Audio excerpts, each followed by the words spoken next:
Black conservative history from Virginia to Connecticut, today on The Grid. The Grid, a digital frontier. I pictured patriots as they moved throughout our country. Do they look like individuals or small business? Were the rallies like church? I keep dreaming of a world I hope to one day see. And then, today, I got in. Hello, fellow Americans. This is Chris Kuhlmann, your host with the Kingdom Patriot Group. Welcome to The Grid, where faith, politics, and commerce intersect. Did you know you could join the fight for faith and freedom in our nation by simply subscribing to The Grid? Just hit the subscribe button there on your podcast app. And subscriptions are free. From here on out, you will receive the latest episode when it's released. And get this, even if you don't have time to listen. How does that help fight for faith and freedom? Your subscription adds one more to our weekly download tally. The bigger the download numbers, the easier it is to find The Grid in a search. So, your subscription helps expand the audience whether you listen or not. The larger the following, the larger our potential to reach the nation. From all of us at the Kingdom Patriot Group and The Grid, thanks for joining the fight for faith and freedom just by subscribing.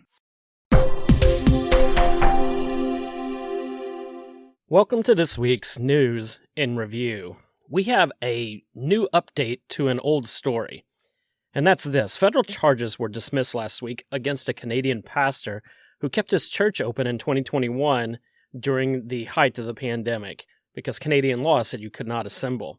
Well, it ends up he spent time in solitary confinement. And as he describes it, the government actually surrounded the church like they were busting a Mexican drug cartel. Now, I knew the Canadian government had gone nuts under Justin Trudeau, but I did not realize it was this bad. We need to pay attention to this because I don't think we are far behind. Okay, probably in the most comedic segment of the News and Review this week, Karine Jean-Pierre claims that Biden is the best communicator in the White House. Yep, you heard that correctly.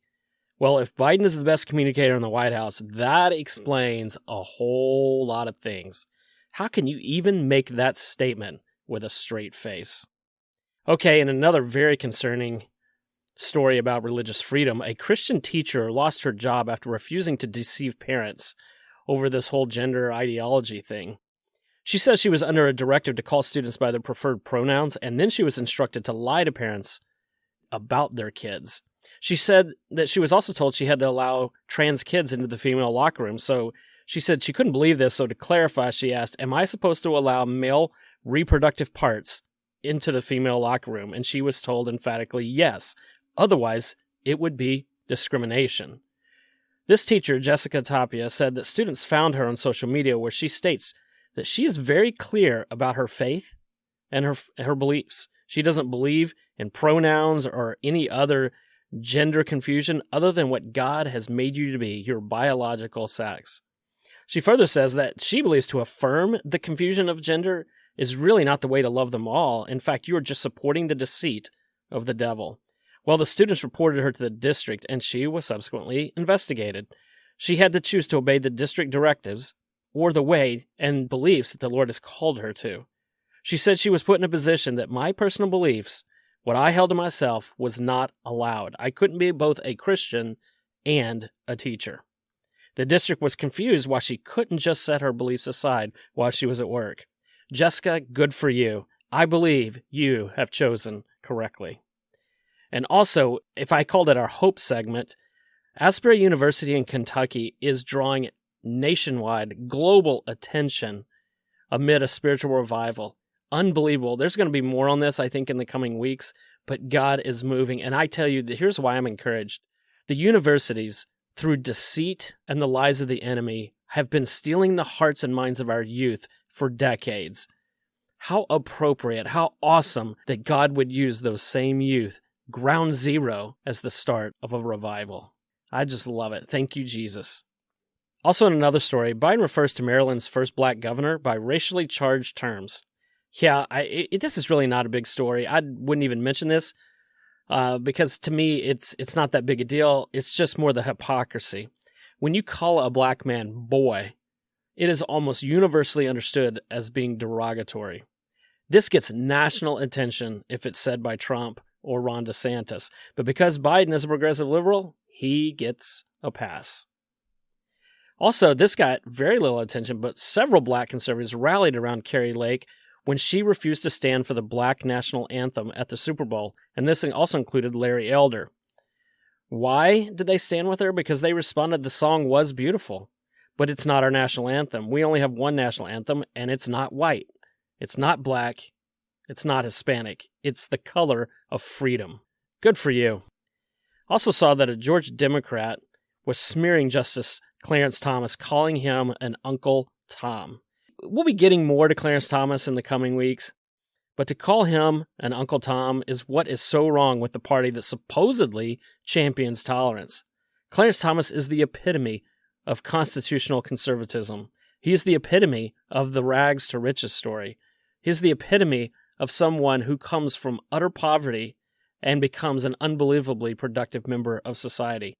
But that doesn't sit so well because his beliefs aren't the right beliefs. So he must be tarred and feathered. In fact, it very much reminds me of Henry Ford's quote, "You can have any color you want so long as it's black." Well, you can have any opinion you want or view as long as it's liberal.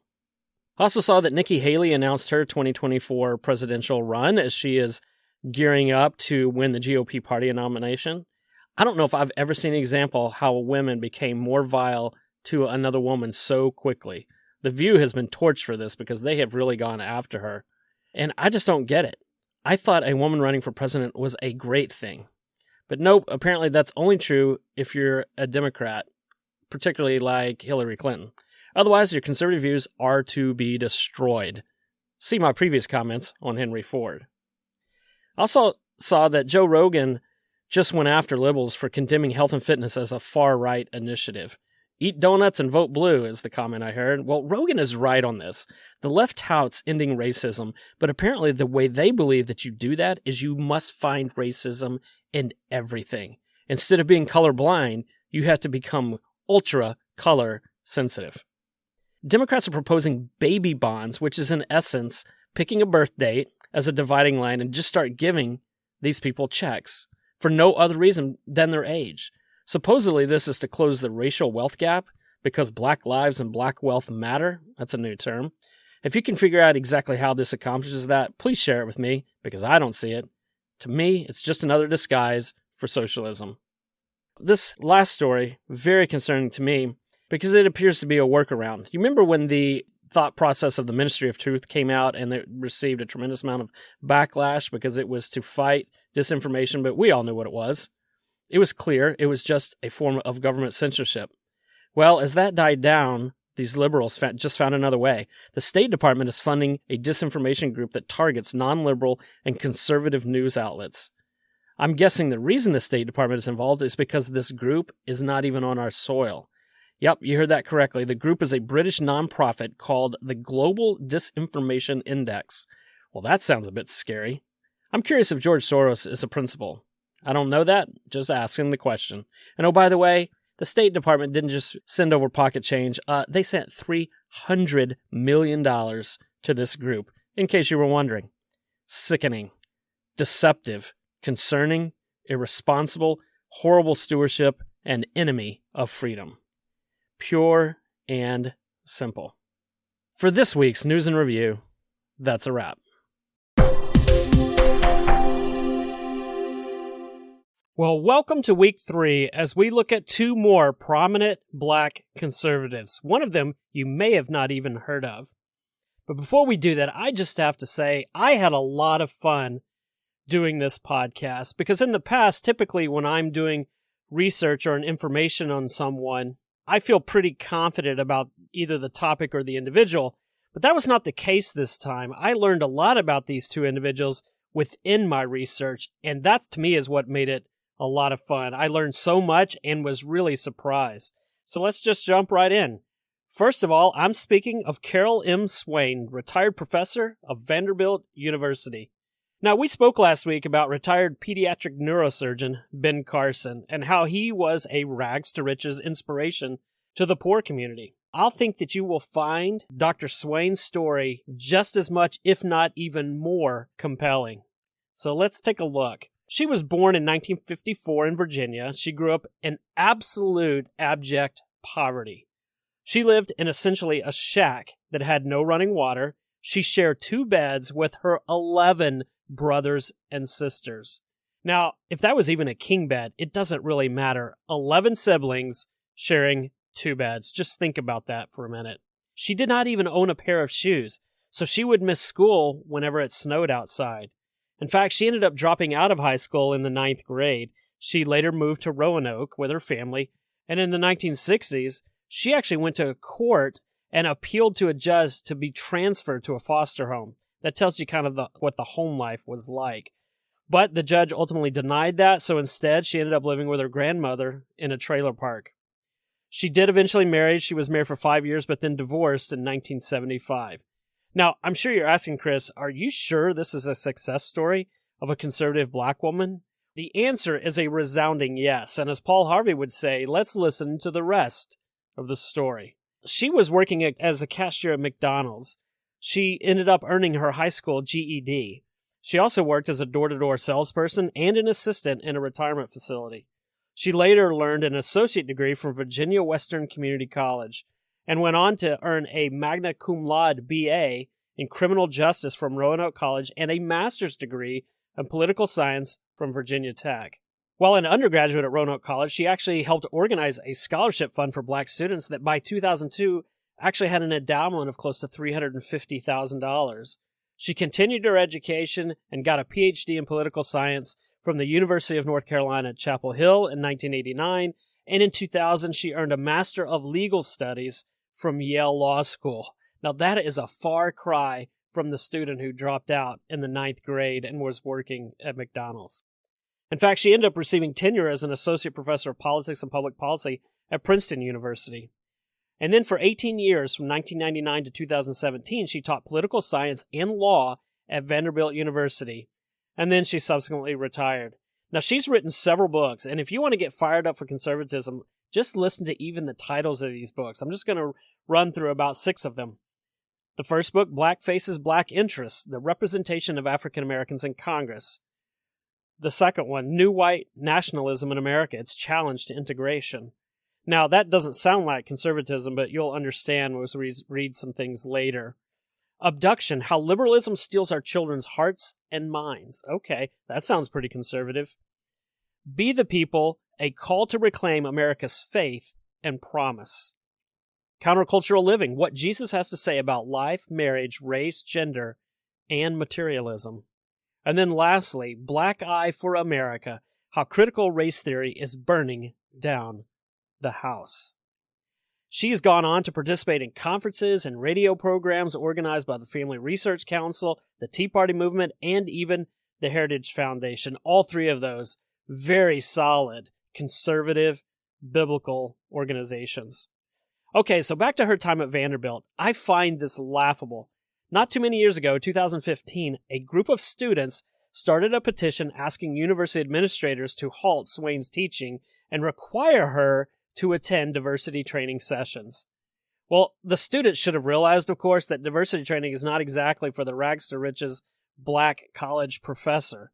I'm pretty sure that Swain knows exactly what it's like to grow up in black poverty, being the recipient of racism. But I digress.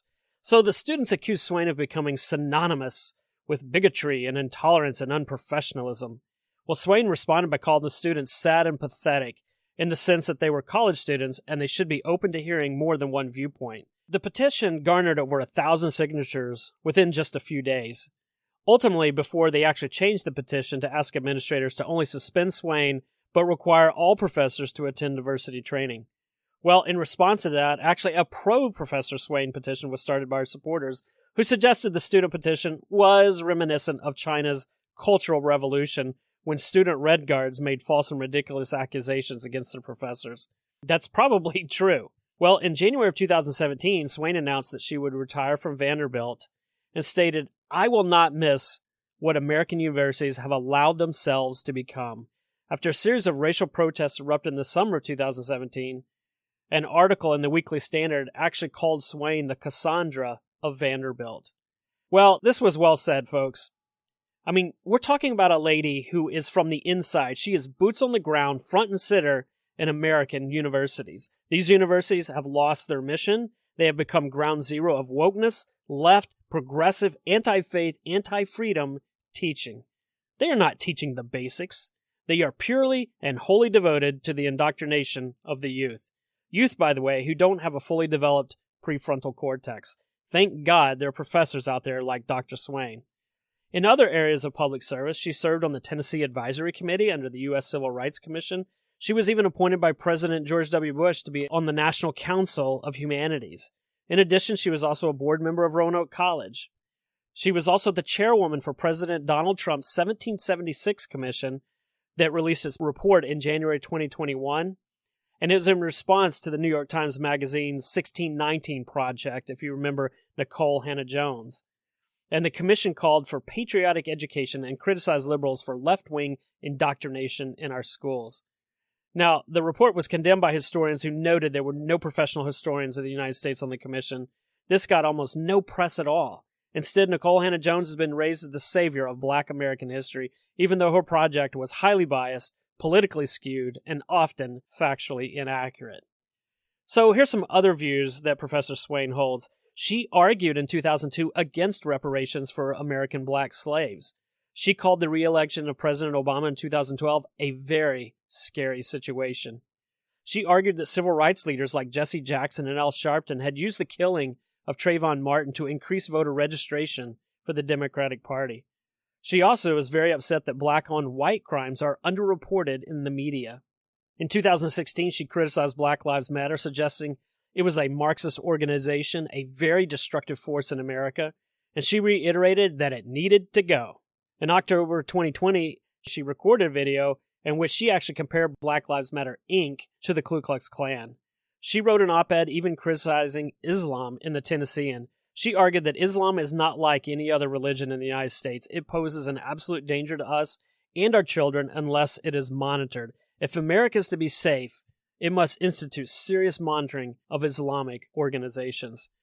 Personally speaking, she grew up a devout Jehovah's Witness until she encountered the Holy Spirit in 1998. She was baptized in the Pentecostal faith and served as a Citizens Committee member of the 43rd Annual Tennessee Prayer Breakfast and as a board member for the Nashville Youth for Christ, and I believe she's currently considered a Southern Baptist. Very important as well, Swain was actually a Democrat before leaving the party around 2009 due to what she said was her Christian faith causing her to re-examine her worldview. In 2009, she became a Republican. Folks, let's just listen to a short clip of Professor Carol Swain, and I think you will come to appreciate her just as much as I do. Facebook has barred me from doing Facebook Lives for 30 days.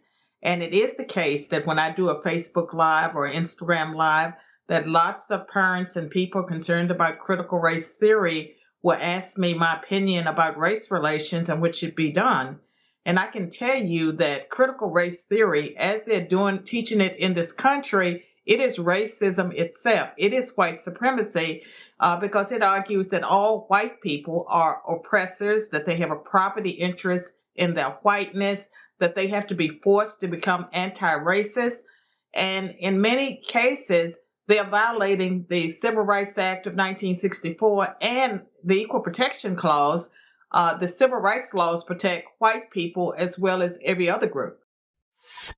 Well, the biggest racism against Asian Americans is occurring in colleges and universities where they are being discriminated against when it comes to admission, promotions, and awards. And I think the Democrats are using an isolated attack that there's no evidence that it was motivated by hate as a way to take people's mind off the real discrimination against Asians that's taking place. And when it comes to Black hate crimes, they are not labeling Black crimes against other races and ethnicities as hate crimes, and I think they should. There is a double standard there that's been troubling to many Americans for a long time. And if you were actually to label all the crimes committed by Black youth against people of other races and ethnicities, and not just the youth, there's some older people doing it too, we would be horrified, and we would not be able to deny that there's a serious problem taking place. And it's not just racism running in one direction. We saw the town of Evanston, Illinois City Council vote last night, a suburb town of Chicago. I believe they're setting aside $400 million for reparations that they are going to give to black community members of that city to either pay their mortgage off, do remodeling on their house, or put a down payment. What about poor white folk, poor Asian folk, poor Latino folk? Just black folks are going to get these reparations? I'm pretty sure none of them were slaves, and none of the folks paying the taxes in that town, which are going to pay the reparations, were slave owners. Well, according to what I read, they don't have to be descendants of slaves to benefit from it. They have to have lived in the community. Wow. And it does create a lot of resentment and anger among members of other groups. It doesn't solve the problem, because the problems that when we look at disparities between and among the races, there's no evidence, that that's tied to money, that there's a money solution. And no matter how much money is done, in every town and city and state across the nation could offer reparations, and it still would not address the problem, and you still have the same grievances because we're attacking the wrong issue. Yeah, Dr. Carol Swain, your insight is always so much appreciated. Thank you so much. You take care. Thank you, Dr. Swain, for all you did to push back against the infectious cancer of social liberalism, especially in our American universities. Thank you again for standing firm. When we return, we will talk about our second black conservative woman, a woman of significant notoriety. America First Insurance Group. These guys have become an official sponsor of the Grid, therefore supporting the work that we do here at the Kingdom Patriot Group. Insuring your life, protecting your liberty. It's so important for our audience to know that there's an insurance group out there that is working in such a way that any profits that they might donate are not going to go to liberal causes. America First Insurance Group. We have contact information in the show notes. So if you want a quote, check out our show notes. All right. Born in 1989, our next black conservative woman is quite young by historical standards, but no less influential. She grew up in Stamford, Connecticut, and has 3 siblings. She received a legitimate death threat in high school and was awarded $37,000 of a settlement because the school district didn't do enough to protect her. Because of an issue with her school loan, she dropped out of journalism school at the Rhode Island University. She ended up interning at Vogue magazine and then worked at a private equity firm, working her way up to vice president of administration. Folks, I would like to introduce you to Candace Owens. Now, many of you do not know this about her, but she was actually pretty liberal early on. In fact, didn't even seem to be a very nice person. In 2015, Candace was the CEO of Degree 180. It was a marketing agency that offered consultation, production, and planning services. In fact, their website included a blog that Owens wrote herself, and it would frequently post anti-conservative content as well as criticisms of Donald Trump. In fact, one time it included mockery of the size of his private parts. In 2015, Candace wrote a column in which she criticized conservative Republicans, commenting on the, quote, batshit crazy antics of the Republican Tea Party, end quote. And she added, quote, the good news is they will eventually die off, peacefully in their sleep, we hope, and then we can get right on with the obvious social change that needs to happen immediately, end quote. Wow.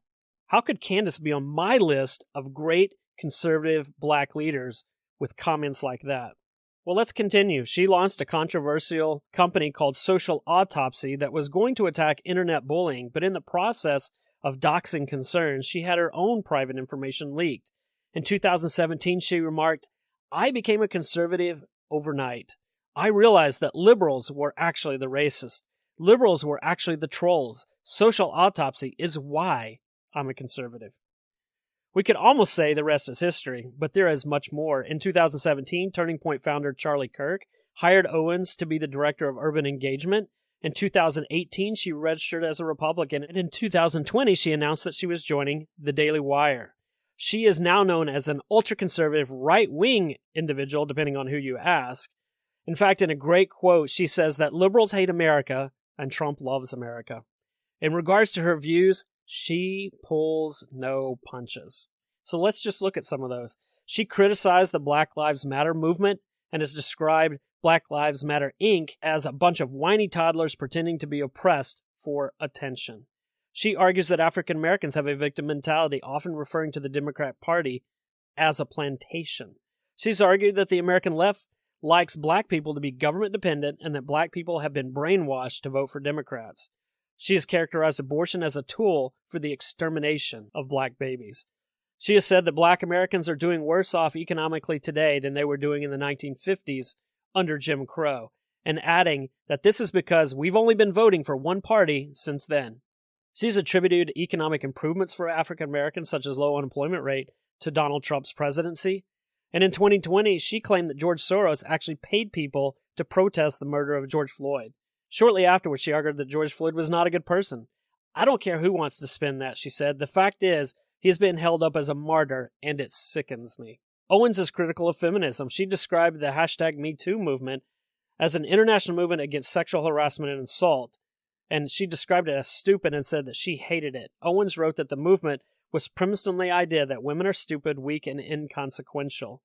She called the Walt Disney Company child groomers and pedophiles and called for the boycott of the company, especially after Disney announced its opposition to Florida's Parental Rights in Education Act, commonly referred to in the liberal media as the Don't Say Gay legislation. Although if you remember our previous podcast on that subject months ago, it never says that in the legislation at all. Back in June of 2022, Owens described Drag Queen Story Hour as child abuse, arguing that parents who take their children to a drag queen story hour are underqualified to have children and should have their children taken away from them. That's pretty bold. In regards to immigration, she is a proponent of the Mexico-United States barrier and believes undocumented immigrants to the United States should be immediately deported. And she also warned that Europe will fall and become a Muslim-majority continent by 2050. There has never been a Muslim-majority country where Sharia law has not been implemented. She suggested that the United States then would be forced to save the British. She is fiery, she's opinionated, and she's unashamedly conservative. Quite the change from the progressive liberal stance that she held earlier in her life. Let's just listen to a clip to get a flavor of some of her opinions.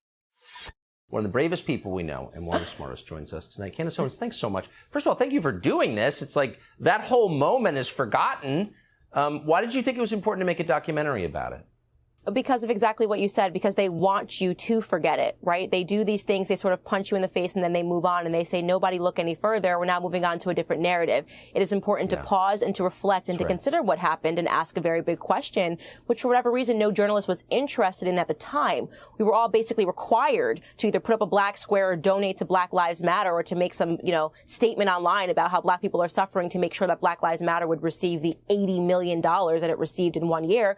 But nobody asked the question, where is all the money going? I was interested because they turned me into public enemy number one for accurately talking about George Floyd, not in the capacity of a hero, but in the capacity of a person who was addicted to drugs and who had enough fentanyl in his system to kill a horse at the time that he died. That made people angry because people were invested in the emotion of Black Lives Matter.